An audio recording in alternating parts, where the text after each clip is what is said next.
yang nantinya teman-teman bisa ini ya memperhatikan pembahasan dari pembicara kita yang sangat luar biasa ini. Mungkin kami ini ya beritahu sedikit mengenai profil dari pembicara kita malam hari ini. Beliau sekarang masih S3 di Undip, juga menjadi dosen juga di Undip. Kemudian beliau juga memiliki beberapa penelitian ya di jurnal internasional, Indeks Scopus. Dan nantinya teman-teman juga bisa bertanya-tanya ya, apabila teman-teman juga ingin masuk ke jurnal internasional, mungkin ada kesulitan atau ada kebingungan ya nanti momen yang sangat pas ketika teman-teman itu bertanya kayak gitu. Dan nantinya di akhir season pun juga nanti kami akan berikan informasi-informasi ya terkait eh, publis jurnal dan sebagainya dan begitupun terkait konsultasi. Nanti teman-teman bisa konsultasi juga kepada kami terkait penelitiannya teman-teman. Oke, tanpa berpanjang lebar, kita langsung saja ya. Bicara kita sudah bergabung ya. Assalamualaikum Mas Nuril.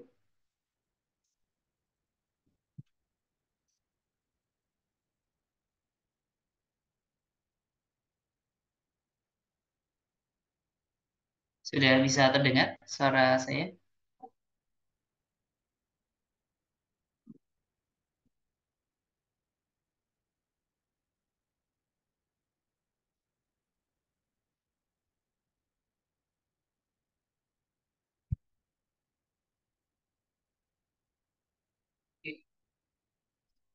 Oke, sepertinya Mas Nuril lagi persiapan ya. Oke, sebelumnya di sini kami akan tanya-tanya kepada teman-teman dulu ya. Sebelumnya teman-teman ini dari universitas mana aja nih? Atau teman-teman yang sudah lulus atau dari mana bisa coba di ini ya, dari UNES. Yang lainnya ada dari universitas mana aja?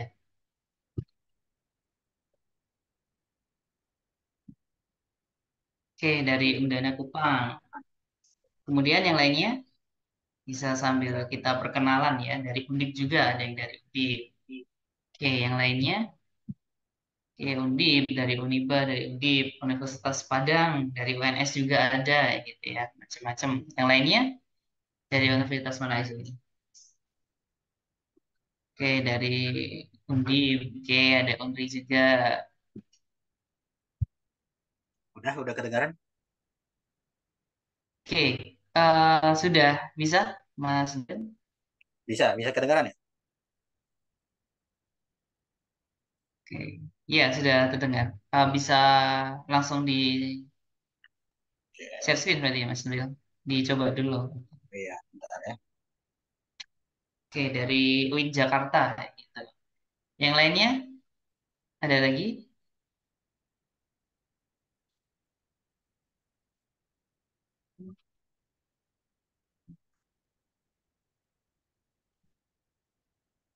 Oke, dari Unimus. Oke, ya ini sepertinya Mas Nuril sudah siap untuk menyampaikan materi. Tanpa berpanjang lebar lagi, kami silakan kepada Mas Nuril. Silakan Mas Nuril.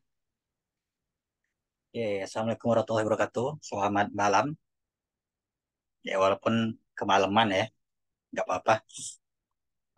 Dan ini cuman sharing-sharing aja sebetulnya. Saya bukan orang hebat yang penelitiannya udah banyak sih. Nggak. Biasa aja. Jadi untuk hari ini sebetulnya saya diminta untuk mengisi sebetulnya di sini adalah karya ilmiah. Lebih tepatnya memang karya ilmiah. Secara umum, karya ilmiah ini itu adalah tulisan yang bersifat ilmiah, termasuk skripsi, tesis, disertasi, jurnal, kemudian ada proceeding dan segala macamnya sebetulnya. Dari sini sebetulnya kita tarik garis merahnya, garis benang merahnya bahwa karya tulis atau penulisan itu bersifat ilmiah ketika ada penelitian sebetulnya. ada data. Jadi tanpa data, karya tulis ilmiah susah untuk dibuat. Terus sekarang saya jelaskan dulu masalah-masalah yang ya ini standar lah ya, standar bahwa skripsi untuk S1, kemudian tesis itu S2 tapi lebih dalam lagi, kemudian ada disertasi untuk S3 dan saya juga lagi mengerjakannya. Kemudian ada yang saya lakukan juga berkali-kali yaitu publikasi ilmiah. Jadi publikasi ilmiah ini beda dengan skripsi, tesis, sama disertasi. Kalau skripsi, tesis, sama disertasi itu untuk memperoleh gelar aja. Cuman dari skripsi, tesis, disertasi sebetulnya bisa jadi publikasi ilmiah atau dalam bentuk jurnal. Tapi ada prosesnya. Prosesnya itu adalah yang paling umum adalah peer review. Peer review itu sama seperti kalian bimbingan, cuman ini ditinjau, istilahnya dievaluasi apakah karya ilmiah ini layak untuk dipublikasi atau enggak, atau ada revisinya, atau ada penolakannya. Bentuknya banyak.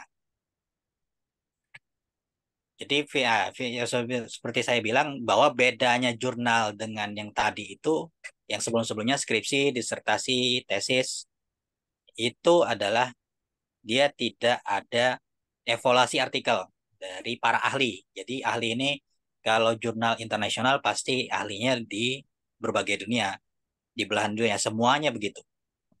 Bisa blind review dan segala macamnya. Jadi ya minimal biasanya dua peer review.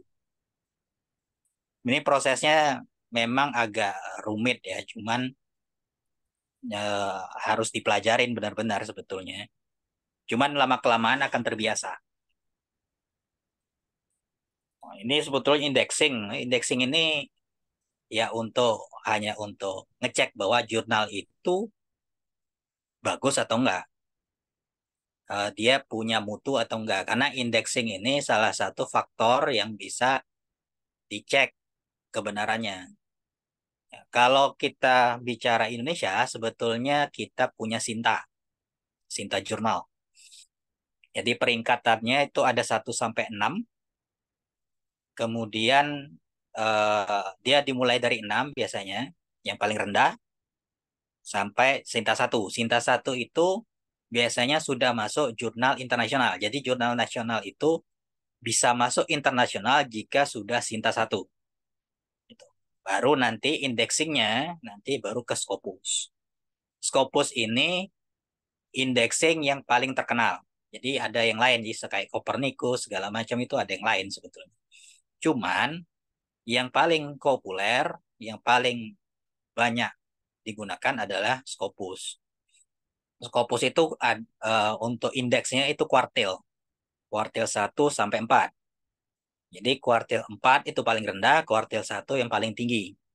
Nanti perbedaannya itu biasanya itu adalah di novelty-nya atau kebaruannya atau yang menunjang apa itu penelitian yang lain gitu. Nanti banyak sekali yang bisa dieksplor dari situ. Ini Sinta saya, ya nggak bagus-bagus amat, tapi lumayan lah. Pakai error untuk ininya, ya, laptopnya ya, screen-nya hilang ya. Iya, share screen-nya hilang, Mas. Bentar, bentar.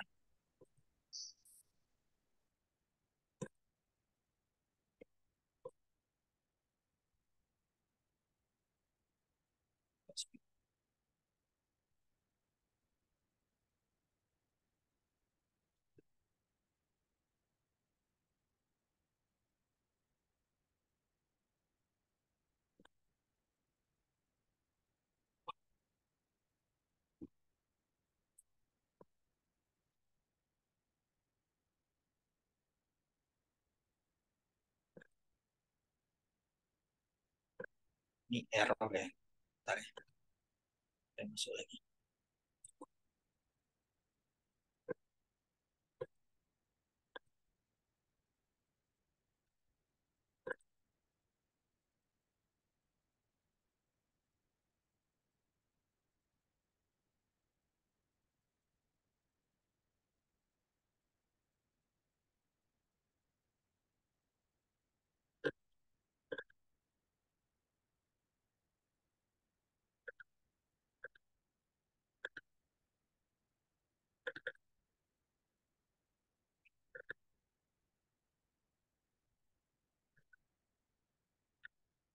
Ada lagi? Oke. Ini akun Sinta. Sebetulnya ya akun Sinta ini kalau kalian sudah bekerja sebetulnya udah ada NIP atau NIDN, NIDK gitu. Jadi baru bisa daftar ke sini. Jadi saya itu 6 bulan yang lalu diminta untuk ngajar sebetulnya itu jadi dosen honor sebetulnya itu di Undip di Fakultas Ilmu Kelautan, di Fakultas Perikanan dan Ilmu Kelautan, di Departemen Ilmu Kelautannya. Jadi makanya saya bisa apa tuh namanya daftar di Sinta. Kalau enggaknya nggak bisa.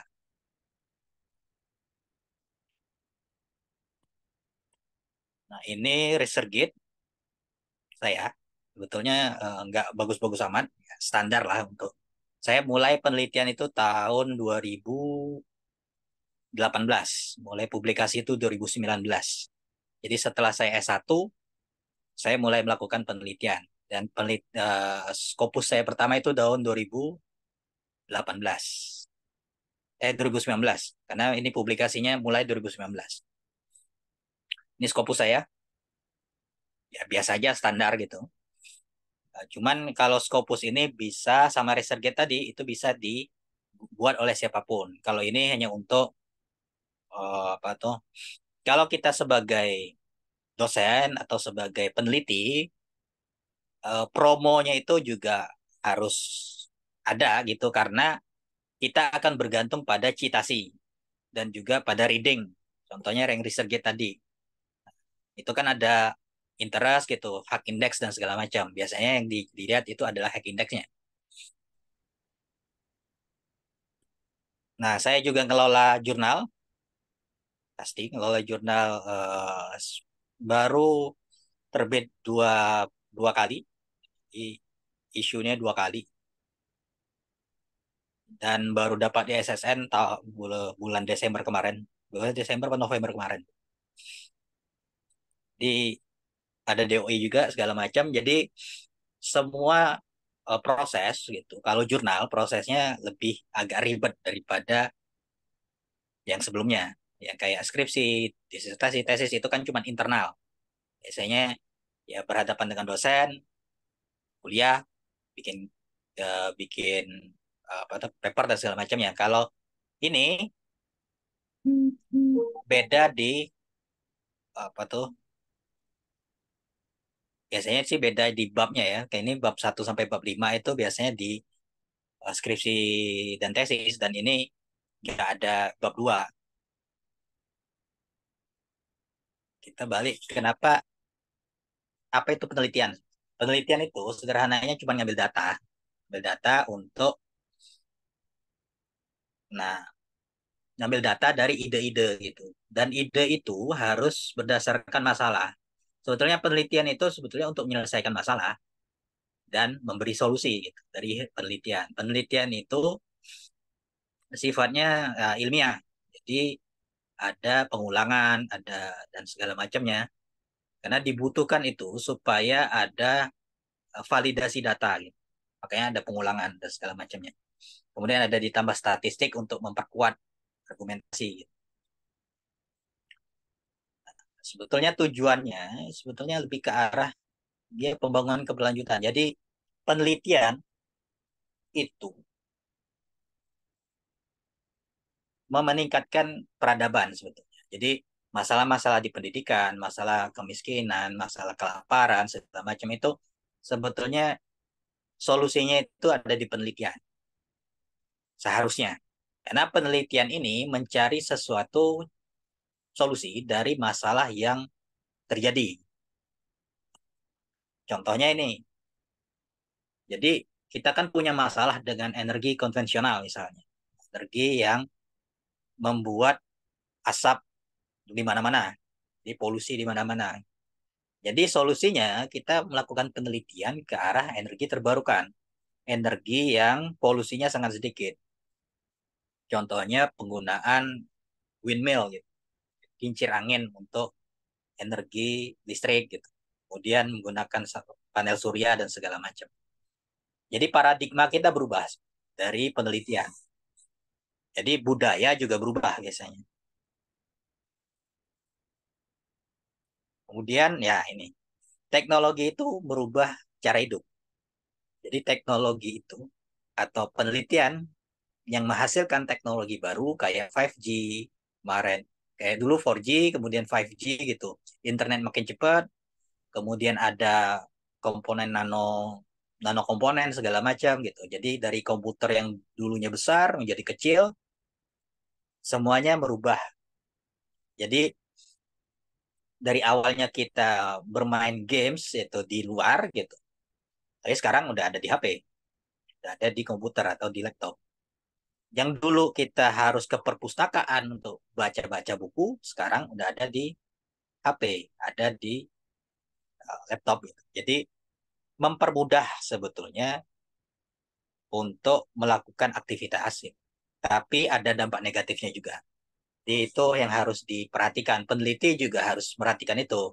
Dia bukan cuman sebagai pencari solusi masalah yang sebelumnya, tapi masalah solusi itu akan menimbulkan masalah lain atau enggak.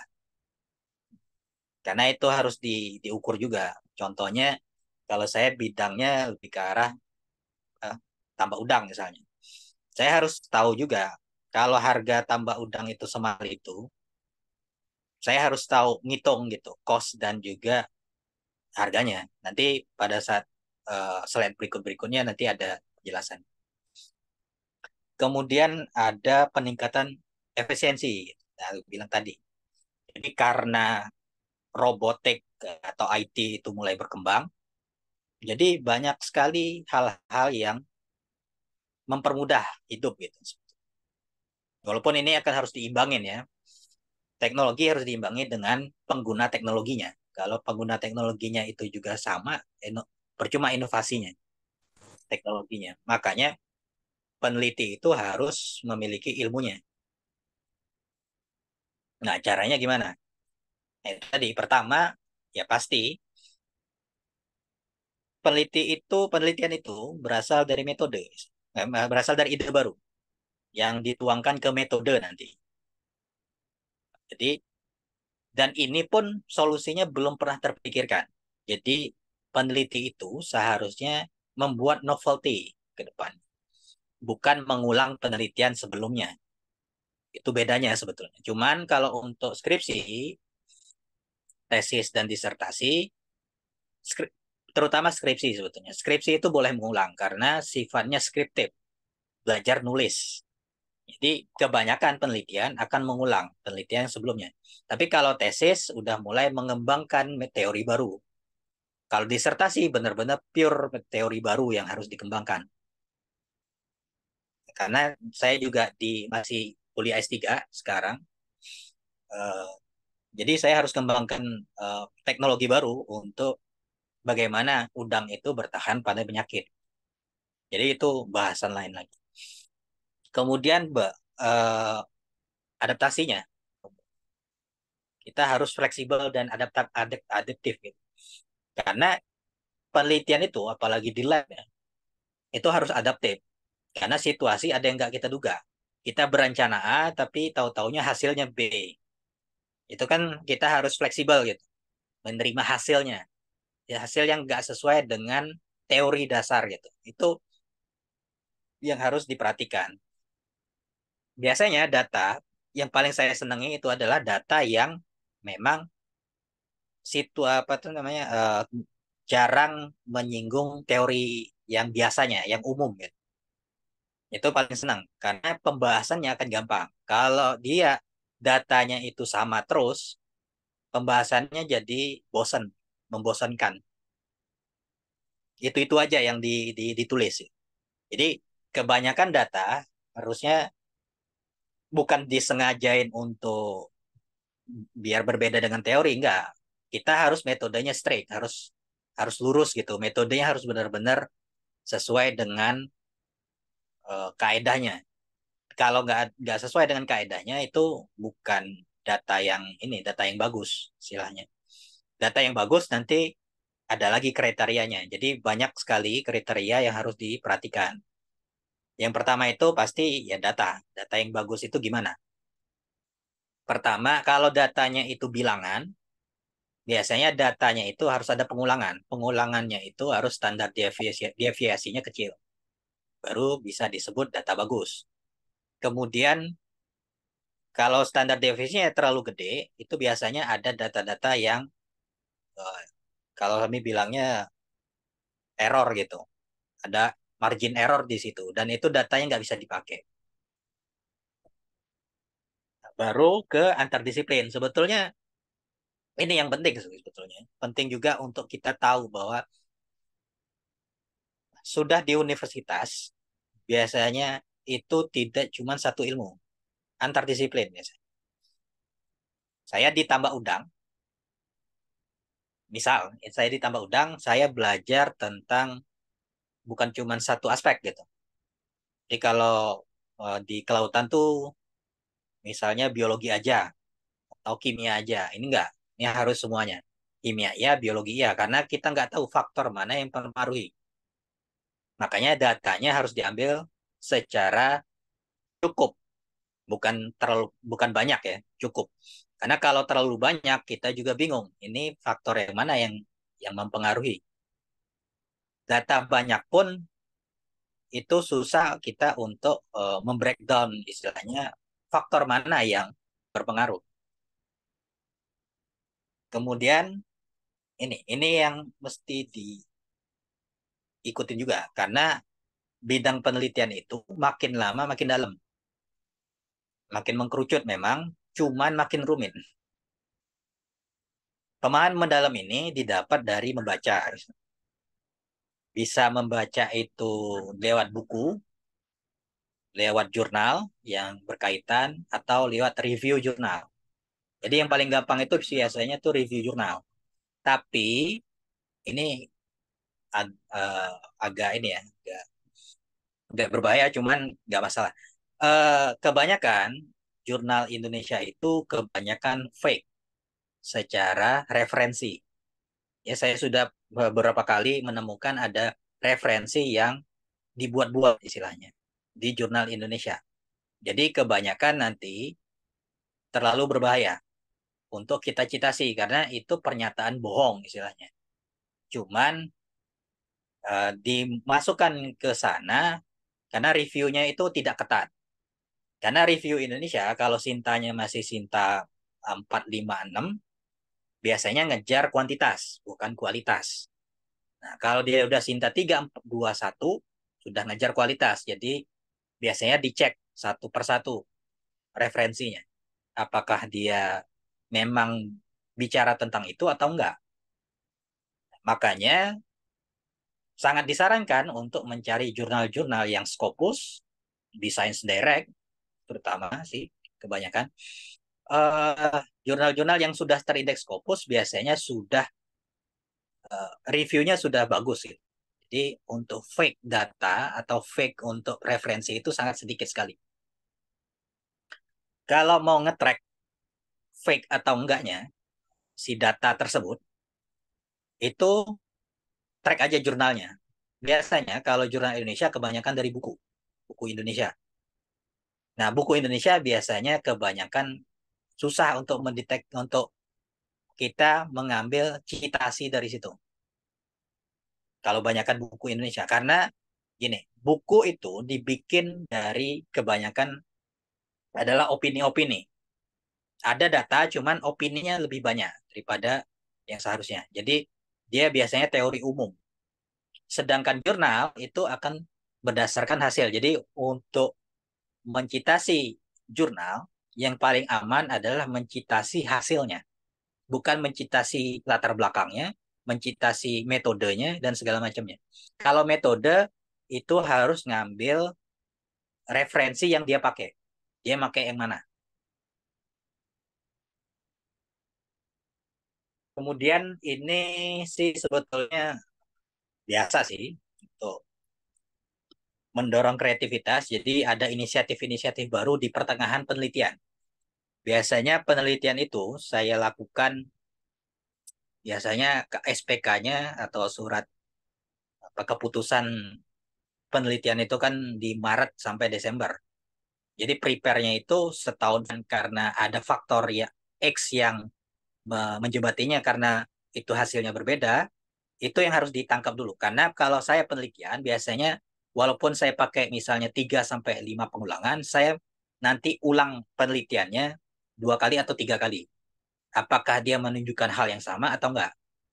Itu saya dapat dari orang Jepang sebetulnya. Orang Jepang kebanyakan begitu. Jadi penelitiannya dilakukan beberapa kali dengan cara yang sama. Jadi kalau dia penelitian kayak saya kan pertumbuhan udang misalnya. Ya udah pertumbuhan udang itu sekali pada bulan Maret misalnya, bulan Aprilnya lakukan lagi dengan hal yang sama. Apakah hasilnya sama atau enggak? Kalau hasilnya berbeda, berarti ada faktor lain yang mempengaruhi. Kalau dia sama, berarti cukup. Itu validasi data. Nah, kemudian ini yang harus penting itu juga selain inisiatif tadi, ya, pastinya pengolahan risiko atau wise decision gitu. Jadi ada beberapa data, misalnya kita penelitian segala macam itu pada saat kita melakukan penelitian, ini kadang bicara budget, kadang bicara masalah sampel yang salah diambil gitu. Karena kalau sampel sudah salah terambil, itu harus merubah. Paling kalau nggak merubah, stop penelitiannya. Karena resikonya itu ke budget sebetulnya, budget penelitian. Kalau saya, kalau karena pakai bahan kimia dan segala macamnya, saya harus tahu itu. Karena kalau enggaknya itu membuang-buang bahan kimia dan membuang-buang waktu. Jadi kita harus tahu kapan kita harus lanjut, kapan kita harus berhenti. Dan kapan juga kita harus namanya brainstorming sama apa tuh, kolega. Jadi penelitian itu biasanya nggak sendiri, tim.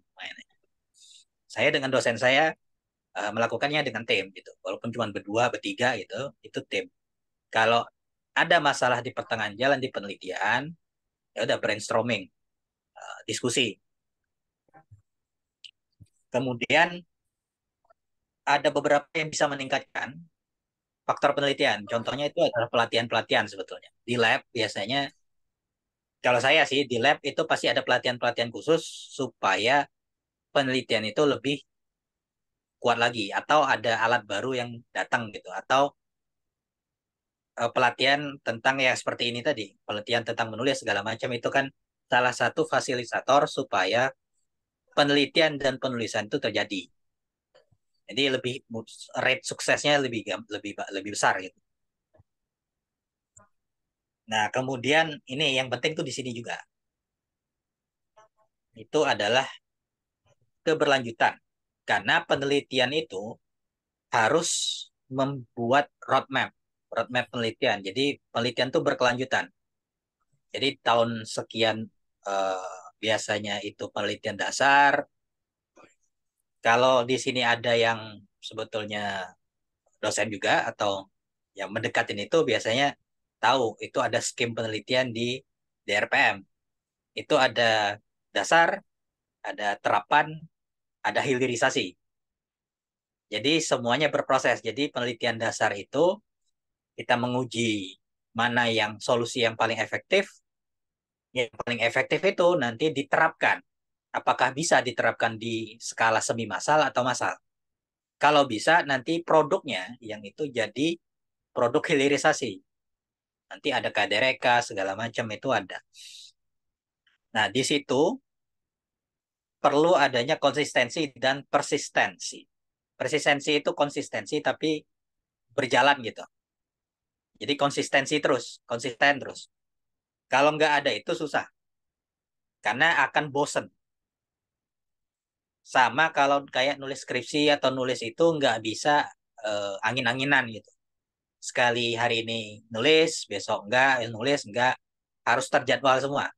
Karena kalau nggak begitu, gini, nulis itu kenapa agak susah? Karena dia harus membaca dulu. Baca benang merahnya di mana. Nah, setelah benang merahnya dapat, baru bisa nulis. Biasanya kalau penulisan itu kan ada beberapa penulisan yang harus diatur. Kalau saya lebih gampangnya itu ngambil data dulu, baru nulis. Tapi ada yang namanya proposal. Proposal itu untuk supaya tidak jauh keluar dari itu. Makanya nanti kan saya bilang sebelumnya ada inisiatif, ada waste decision untuk penelitian itu mau sampai mana akhirnya. Karena itu penting. Karena bentuknya nanti jurnal. Kalau saya nulis jurnal biasanya dari hasil. Hasil bisa ke pembahasan dulu atau metode dulu karena metode itu juga berubah-ubah juga.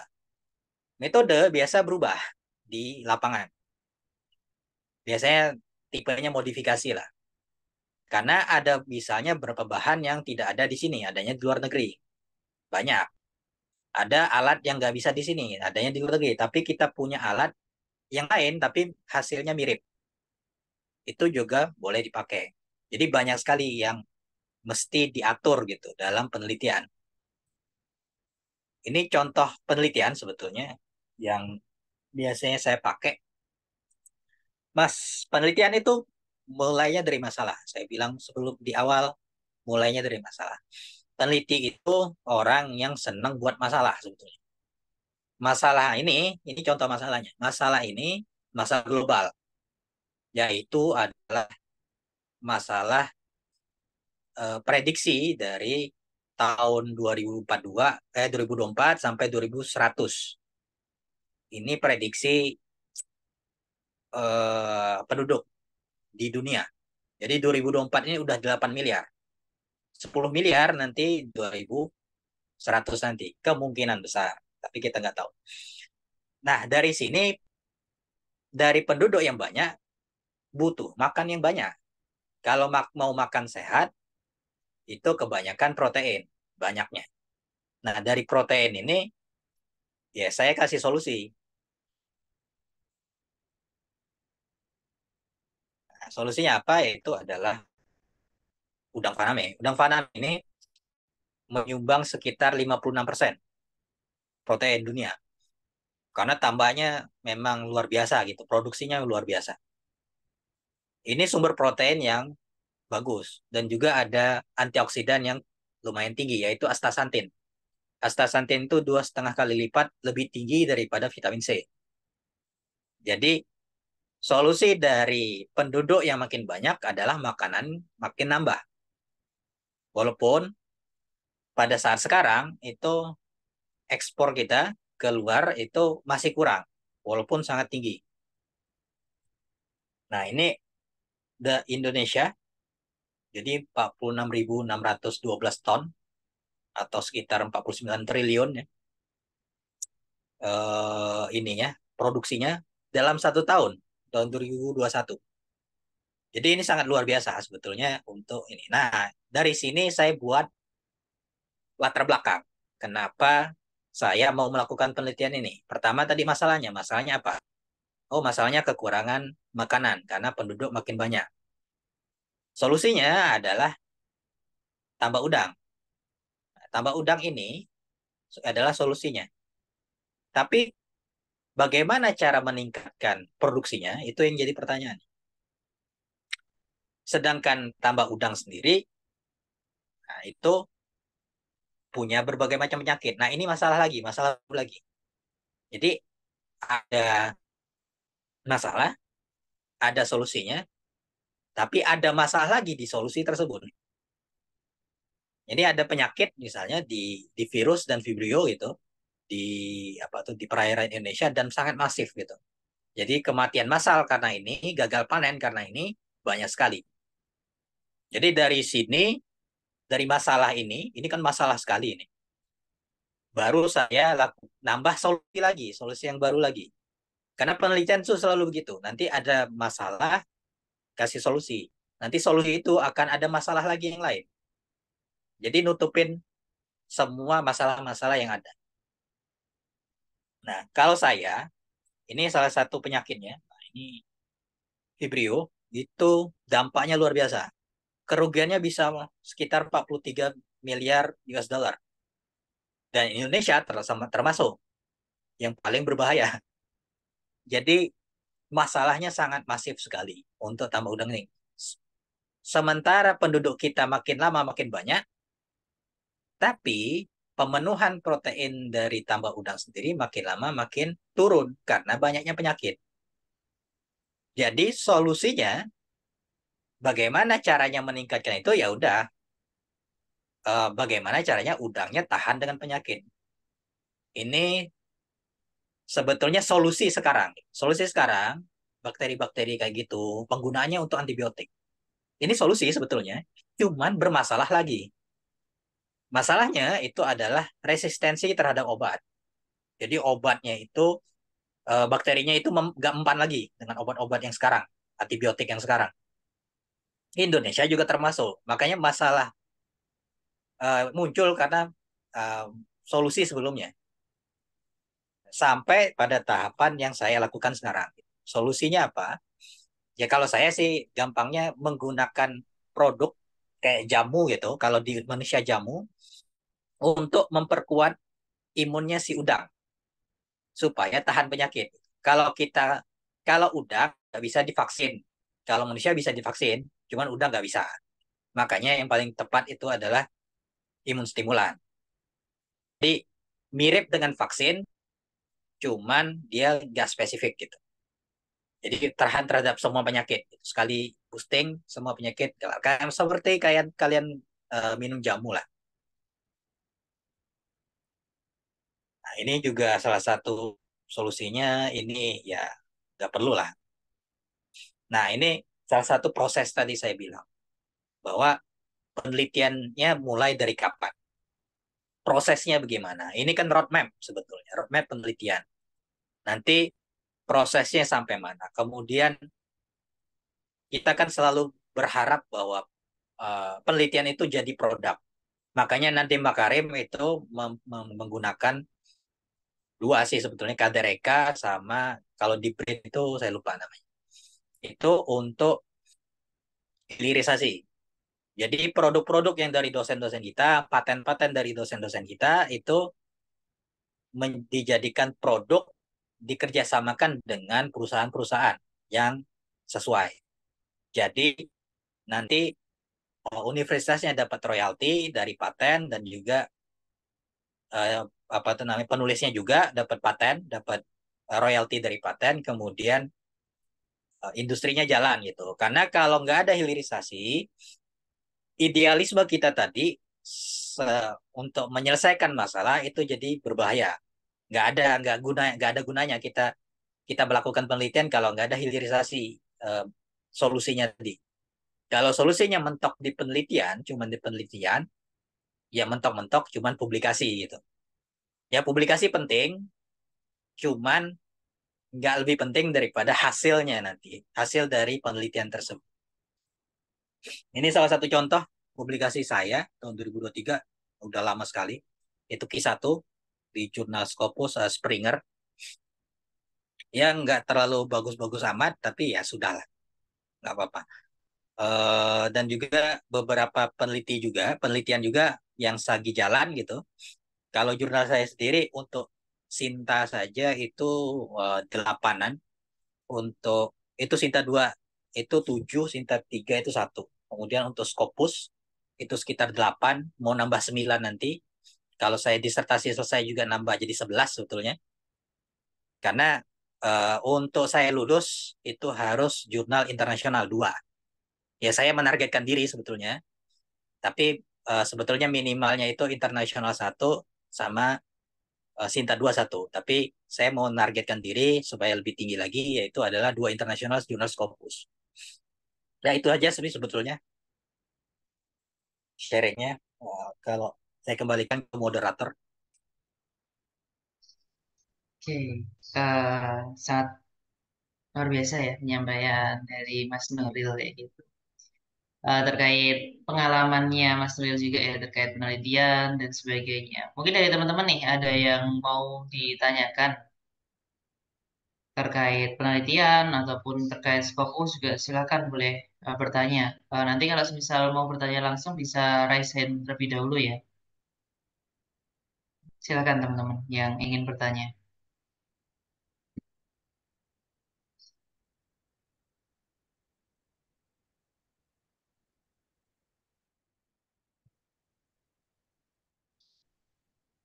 Oke, untuk ya tambahan dikit ya. Sambil nunggu yang Iya, nanya.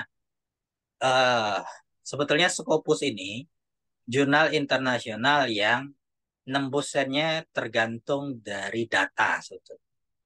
Kalau secara pengalaman, dulu saya itu berpatokan pada data yang banyak. Dulu kan belum pengalaman. Setelah pengalaman, saya berpatok pada data yang baru, data yang bagus itu, data yang benar-benar otentik. Karena gini, penulisan jurnal itu beda dengan penulisan skripsi, tesis, dan disertasi. Karena dia itu cuma untuk satu tujuan. Bedanya di situ. Tujuannya itu cuma satu, penulisan jurnal itu. Sehingga yang biasanya kalau disertasi itu atau tesis itu bisa dapat 2 jurnal atau 3 jurnal, tergantung dari datanya. Disertasi juga sama. Saya disertasi ditargetkan 3 jurnal untuk disertasi. Jadi satu disertasi dapat 3. Kemudian untuk penulisan, sebetulnya penulisannya lebih ke arah native English ya. Dan banyak juga yang sekarang ini yang berbayar. Jadi dibedakan Scopus yang transformatif open access dan juga full open access. Jadi full open access biasanya ada indeks DOAJ di situ, ada directory open access jurnal. Biasanya itu berbayar. Kalau luar sih pakai US dollar ya, tergantung negara sebetulnya. Tapi biasanya dolar atau euro. Kemudian kalau untuk yang transformatif, tadi jurnal yang ini jurnal Q1 ini gratis. Gratis, cuman kita nggak bisa akses. Aksesnya bisa, kalau saya bisa aksesnya. Yang harus berlangganan dulu baru bisa akses. Itu biasanya jurnal yang gratis. Jadi paling gampang untuk bedakannya begitu. Kalau jurnalnya ada yang harus purchase dulu atau harus apa tuh namanya harus berlangganan dulu baru bisa akses, biasanya itu jurnal gratis kebanyakan. Biasanya begitu. Kalau dia jurnalnya semuanya bisa di-download, berarti jurnalnya open access. Biasanya berbayar dan lumayan mahal. Kalau untuk nembusin sih ya gini aja. Tergantung penulisan tadi aku bilang. Nembusin itu, nembusin jurnal untuk Scopus, untuk jurnal nasional segala macam. Itu ke bahasa. Kebanyakan bahasa sekarang itu bahasa gaul istilahnya. Kalau bahasa gaul itu untuk orang native English gitu, orang yang ngerti jurnal itu nggak mau nerima bahasa-bahasa yang selengean istilahnya. Dia harus bahasa baku.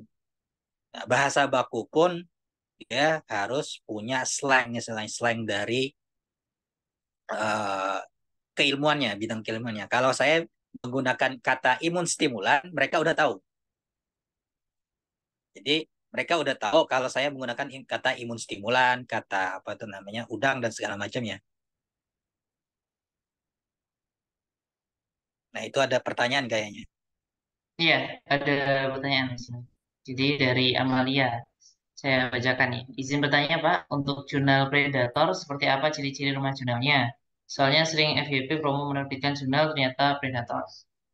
Saya kan Mas, bisa langsung dijawab. Ya, jurnal predator itu sederhananya ada biasanya di tergantung indexing ya. Biasanya kalau jurnal internasional carilah yang Scopus. Itu yang pasti.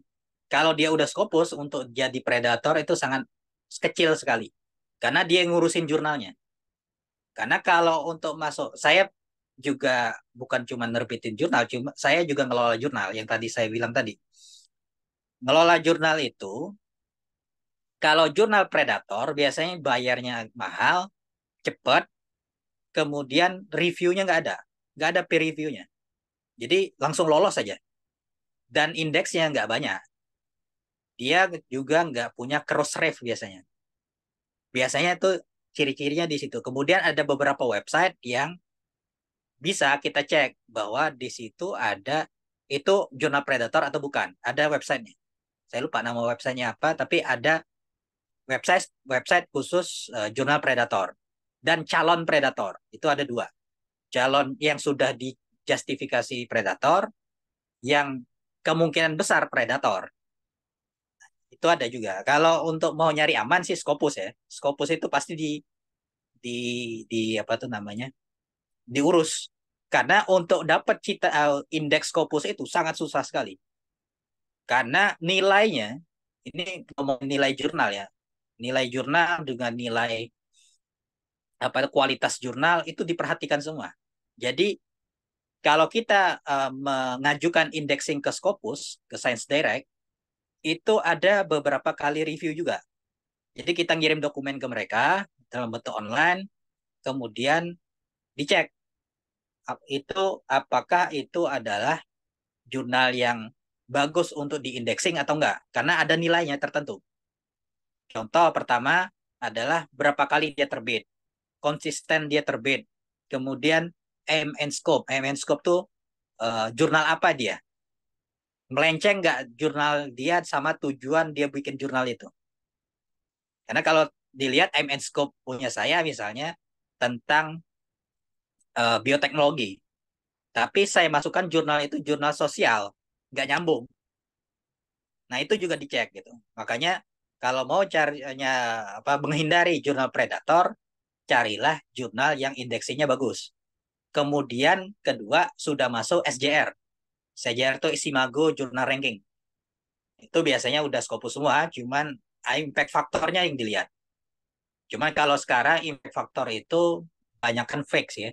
Kalau untuk predator ya, saya juga beberapa kali ngecek jurnal predator dari India, dari Costa Rica segala macam. Itu bagus tampilannya, impact faktornya bagus, cuman indeksnya itu agak berantakan. Kayak Crossref nggak ada. Crossref itu yang mengeluarkan DOI, Digital Authentic Identified. Itu harus, makanya itu, dan itu berbayar. Kalau jurnal predator biasanya nggak mau bayar yang begituan. Dia cuman punya ISSN biasanya, dan juga beberapa indeks yang gratisan. Kemudian yang ke berikutnya itu Web of Science, itu indexing bagus juga. Kalau mau menghindari predator tadi ya. Karena kalau belum nyampe Scopus, biasanya Web of Science dulu. Baru dianggap, uh, kalau tingkatannya itu biasanya untuk open access itu DOAJ, terus Web of Science, baru Scopus. Itu indexing. Tapi kalau untuk yang lainnya saya nggak tahu. Karena saya juga punya yang Copernicus. Copernicus mudah sekali untuk aksesnya. Jadi untuk indexing gitu aja sih sebetulnya. Untuk menghindarin yang predator-predator gitu. Cuman predator ini kan digunakan orang-orang yang pengen lulus cepat. Biasanya begitu.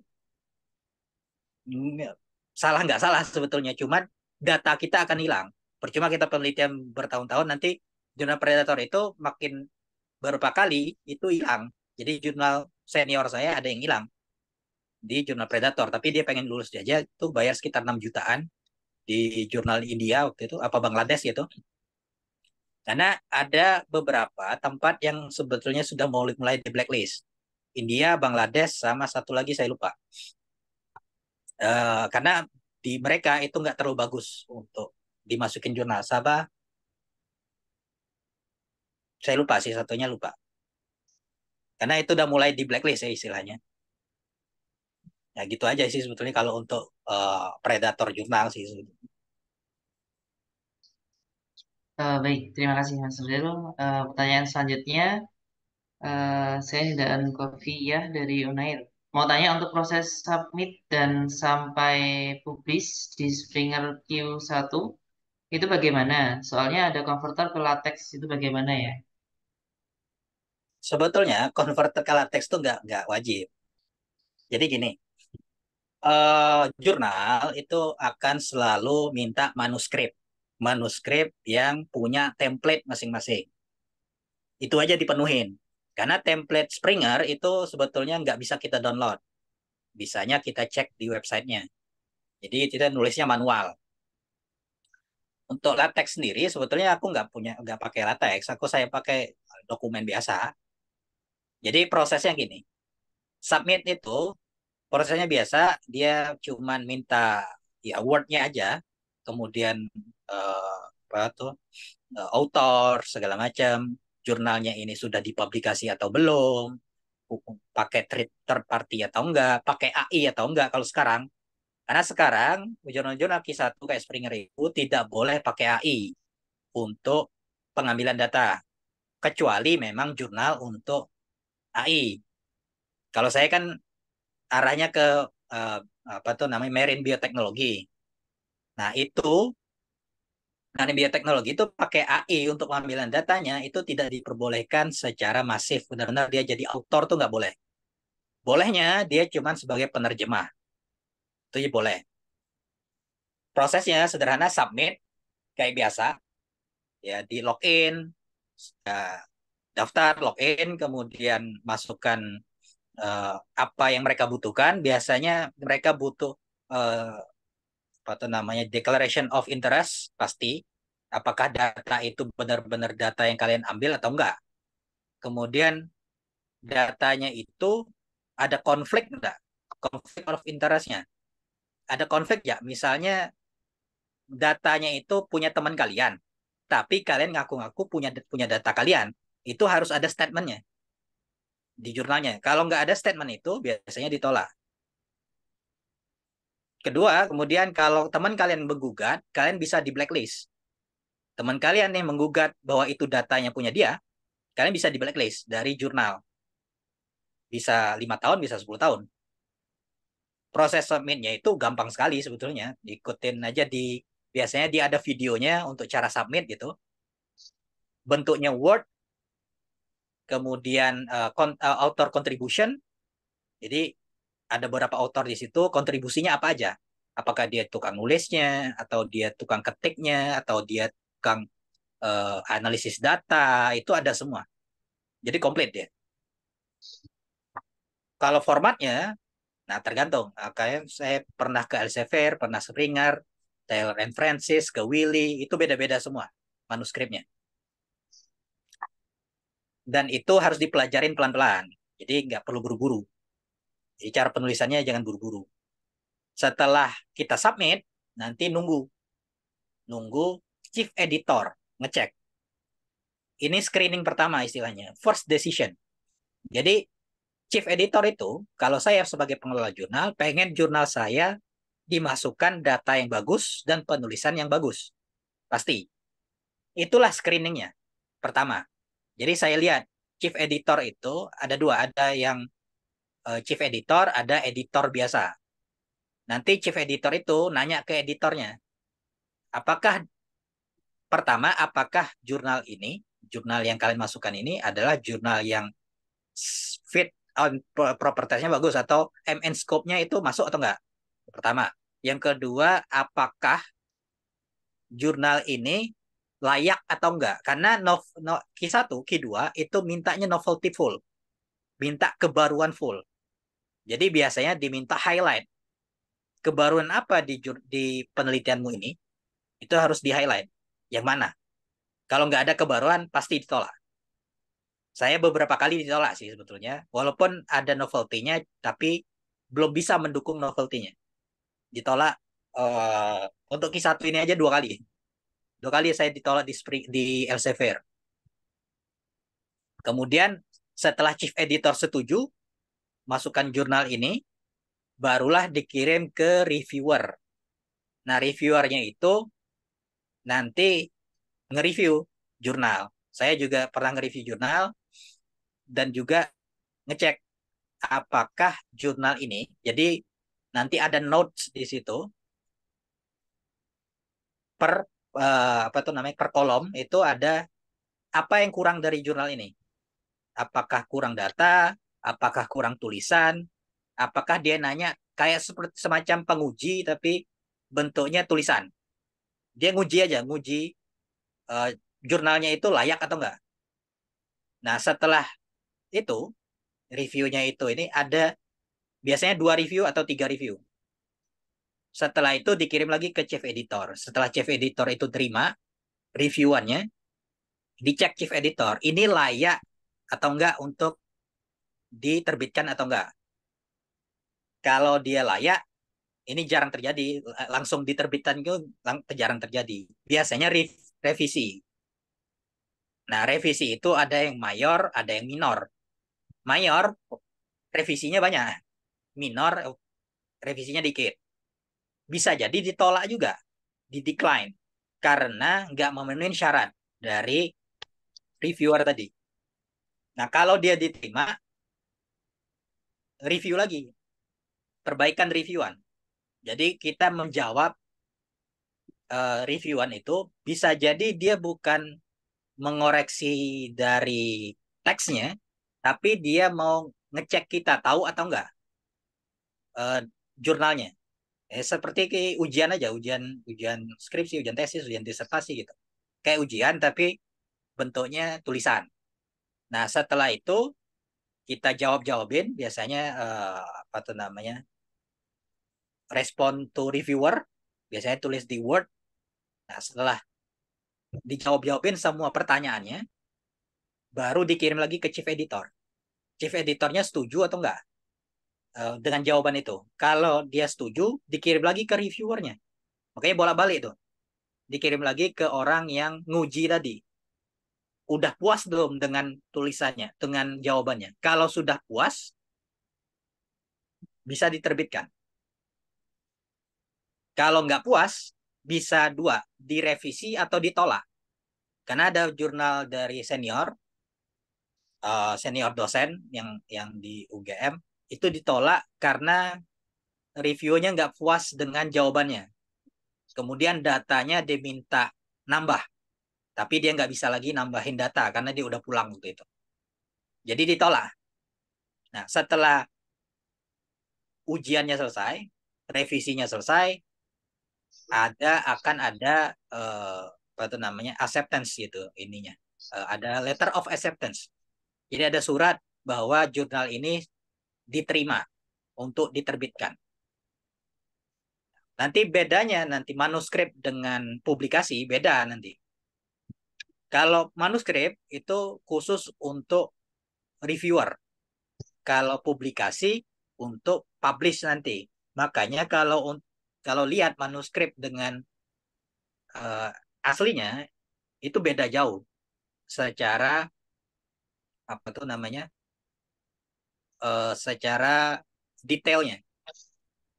Nah dari acceptance itu baru dilihat, baru dicek lagi. Karena kalau saya kemarin itu sekitar 3 bulanan ya, baru acceptance gitu. Jadi dari submit itu 2 minggu kemudian itu first decision, 2 minggu, sebulan setengah itu masuk reviewer, 2 minggu itu saya masuk ini, masuk apa itu namanya, ngerevisi, 2 minggu berikutnya itu baru publish. Nah, publishnya pun, makanya ini agak strict mereka ya, publishnya pun belum ada nomor, karena dia mau ngecek dulu, apakah jurnal ini plagiat atau enggak. Kalau plagiat ketahuan, itu yang berbahaya. Kalau kita menggunakan data berulang-ulang, itu kelihatan. Bisa jadi dia pakai Turnitin atau dia pakai Crossref untuk ngecek apa tuh namanya plagiarism. Dan untuk menghindarin plagiarism harus nulis sendiri ya istilahnya. Jadi saya juga pengalaman di IOP waktu itu, International Conference gitu, itu banyak yang plagiasi di Turnitin. Maksudnya persennya tinggi untuk plagiasinya karena copy paste dari kalimat jurnal sebelumnya. Jadi kalau mau citasi jurnal itu kita harus nulis sendiri maksud dari data tersebut, data yang kita citasi. Itu yang perlu belajar sebetulnya. Kalau cuman copy paste biasanya plagiatnya sangat tinggi. Copy paste kalimat gitu. Itu sangat tinggi sekali. Begitu. Apa ada pertanyaan lagi? Oke, ini selanjutnya ada pertanyaan. dari Ayu Fitrian ini. Izin bertanya, Pak, gimana caranya kita bisa menentukan novelty atau risk gap di suatu penelitian? Apalagi untuk kami yang masih S1, yang masih awam banget nulis artikel ilmiah. Ini kalau S1, ini saran untuk S1 ya. S1 ini baru mulai penelitian, baru mulai tahu penelitian. Biasanya saya menggunakan jurnal review untuk melihat sejauh mana penelitian ini setelah dilakukan. Jurnal review beda dengan review jurnal ya. Jurnal review adalah kumpulan jurnal-jurnal yang dikumpulin oleh satu penulis dalam satu tema gitu. Saya juga nulis review kebetulan, cuman masih di submit gitu. Nah, di situ kelihatan sebetulnya mana di bawahnya biasanya ada gap penelitian. Gap penelitian itulah penelitian yang belum dilakukan. Yang paling gampang tuh begitu. Yang kedua, ngikut dosen. Dosen itu biasanya sudah punya roadmap sendiri. Tentukan itu udah yang baru atau belum. Atau dia cuma ngulang-ngulang aja. Kalau dosen saya di Undip, kebanyakan itu sudah tahu arahnya. Apakah dia novelty atau bukan. Karena gini, novelty itu untuk Q3, Q4 lebih ringan daripada Q1, Q2. Kalau Q3, Q4 kita rubah istilahnya tempatnya, kita perbanyak datanya, udah selesai jadi novelty. Contoh, saya ambil data ada publikasi yang datanya di Semarang. Nah, saya ngambil di Jepara. Itu sudah termasuk novelty sebetulnya. Cuman ringan. Novelty-nya ringan sekali. Nah, kalau mau berat, harus menggunakan banyak tempat. Semarang salah satunya sebagai istilahnya apa tuh namanya standar gitu. Nanti ada di Jepara, ada di Kudus, ada di Demak segala macam. Nah itu datanya udah mulai novelty itu karena parameternya sudah mulai berbeda dengan jurnal yang lain. Yang paling gampang itu melihat novelty itu dari jurnal yang sekarang, jurnal terbaru dan juga jurnal internasional. Makanya sering-sering lihat jurnal-jurnal yang indeksnya Scopus atau indeksnya Q2, Q1. Karena jurnal itu menunjukkan kebaruan yang paling baru. Karena Pak sebagai peneliti pengennya Q1 Q2 pasti. Semua peneliti seluruh dunia begitu. Makanya penelitian yang paling baru pasti dihargain Q1 atau Q2 minimal itu. Makanya ngeceknya di situ. Kalau jurnalnya masih Indonesia, saya masih ragu untuk dibilangnya novelty atau enggak. Karena untuk ngecek yang begituan bisa juga ngecek keyword penelitian. Contoh saya udang, imun stimulan. Nah, keyword itu masukkan ke Google Scholar. Sudah berapa banyak jurnal yang berbicara tentang itu? Kemudian sejauh mana penelitiannya? Kalau tahu sejauh mana penelitiannya, kalau S2 sudah mulai bisa melakukannya. Tapi kalau S1 ini karena dia mau bahas si basicnya itu adalah scriptive atau nulis, belajar nulis, jadinya agak susah mereka menentukan sendiri. Makanya harus ada dosen dulu. Nah, dosen pembimbing itulah bagi saya sih ya kalau dulu saya hantam habis-habisan, saya tanya habis-habisan sampai di mana penelitian ini lanjutnya. Karena kalau saya cuma mengikuti kata dosen, ya sama saja kita mengerjakan proyeknya dosen sebetulnya. Yang tahu cuma dosennya, kitanya enggak. Makanya perlu ditanyakan ke dosennya dulu, dosen pembimbing dan ekspertis dalam hal itu. Saya biasanya tidak terbatas pada pembimbing. Saya kalau ada dosen yang lain, saya tanya juga. Dosen yang ekspertis itu. Cuman caranya halus. Karena gini, bahayanya kalau ini masalah, nggak perlu jadi masalah sebetulnya, cuman jadi masalah karena ego. Sebetulnya kalau kita mau ngambil ilmu dari dosen-dosen lain, selain pembimbing kita itu boleh. tapi kebanyakan akan tersinggung. Nah, makanya cara nanyanya harus halus. Bisa jadi di perkuliahan atau di tempat tongkrongan, itu bisa ditanyain.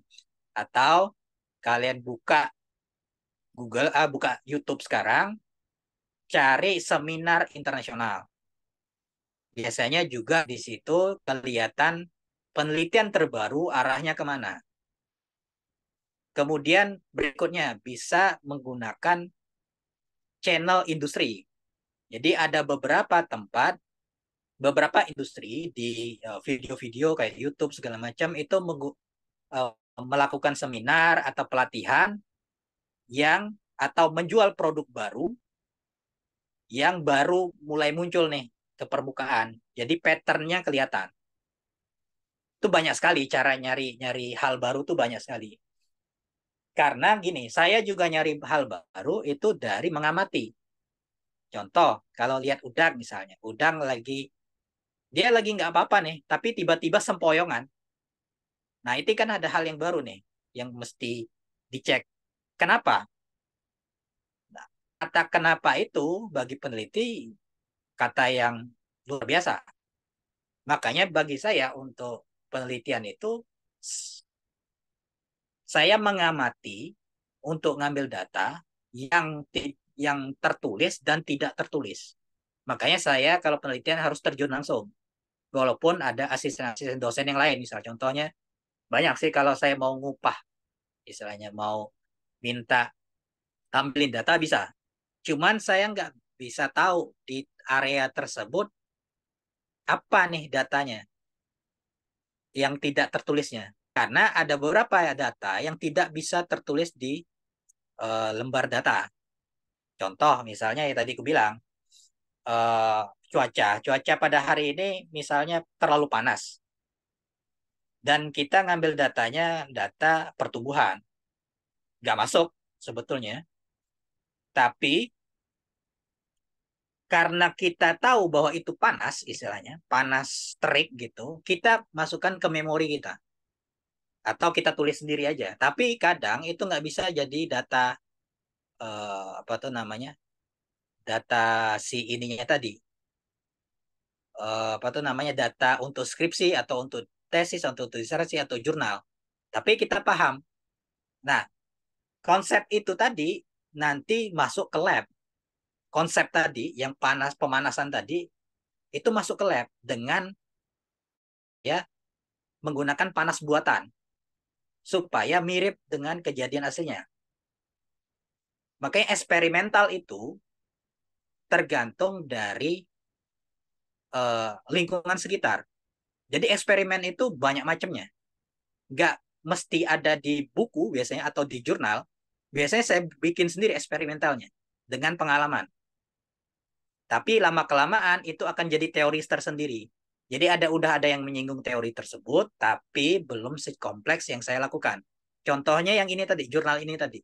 Jurnal ini tadi, aku milik ini sebetulnya insiden sebetulnya dari data.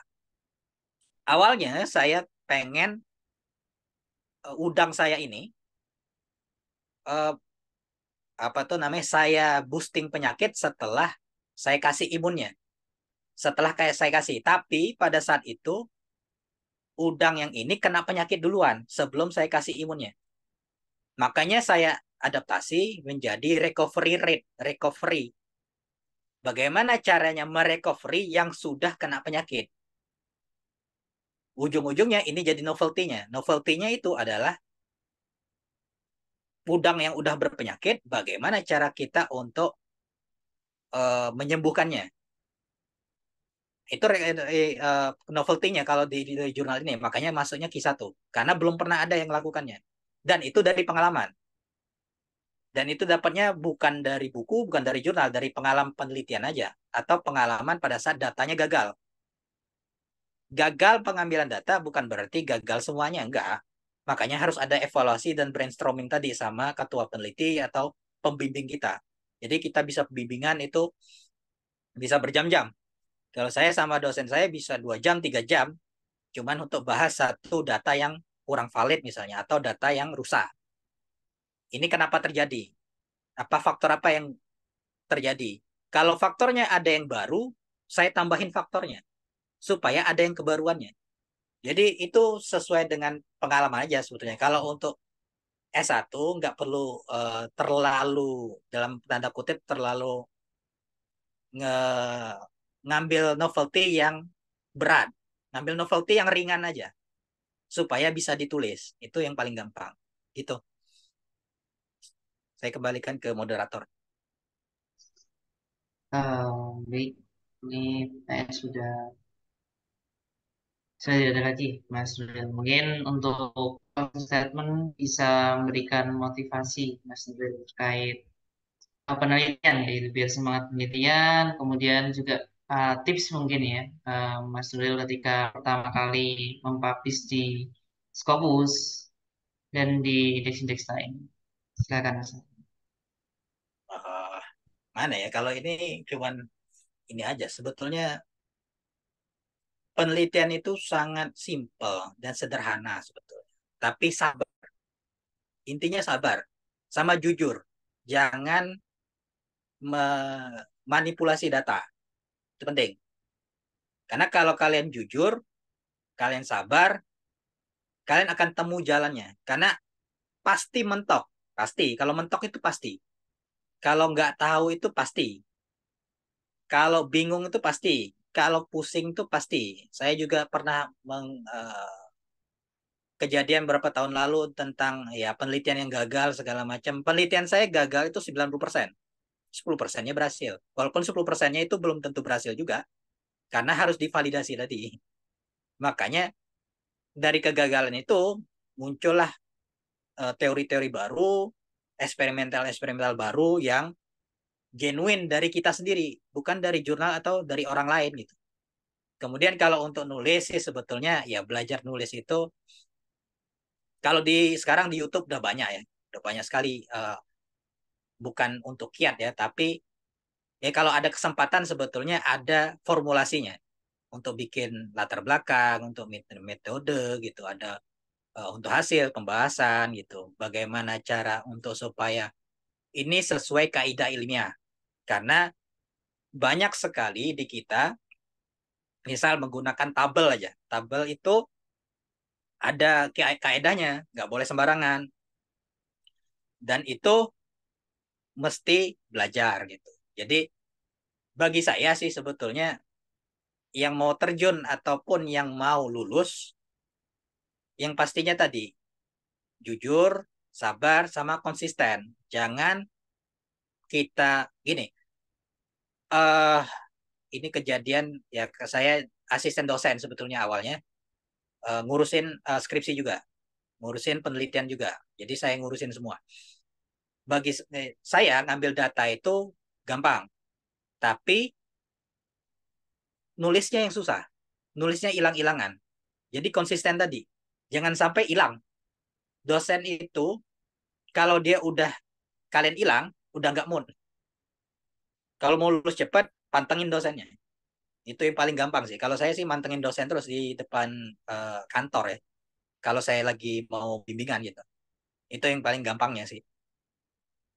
Kalau untuk semangat sih ya bagian dari ini ya. Saya melakukan penelitian itu karena menemukan hal yang baru terus. Jadi saya nggak bosen. Itu yang membuat saya motivasi saya di situ. Kalau ini bonus. Q1, Q2, Q3, Q4, Jurnal Sinta, Scopus, segala macam itu bonus saja bagi saya. Tapi yang penting itu menikmati pekerjaannya, menikmati penelitiannya, menikmati nulisnya gitu. Yang penting menikmati juga. Jangan sampai terpaksa gitu.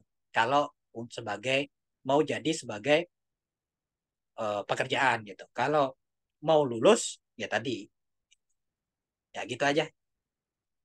Kepanjangan kayaknya. Baik, terima kasih Mas Nuril atas materi yang disampaikan pada malam hari ini sangat luar biasa. Ini dulu ya teman-teman terkait seleksi pada malam hari ini. Nanti kalau semisal teman-teman ada pertanyaan lebih lanjut dan sebagainya bisa hubungi di admin kami Nanti kami insya Allah akan membantu teman-teman untuk itu. Dan terima kasih juga untuk Mas Nuril atas waktunya malam hari ini.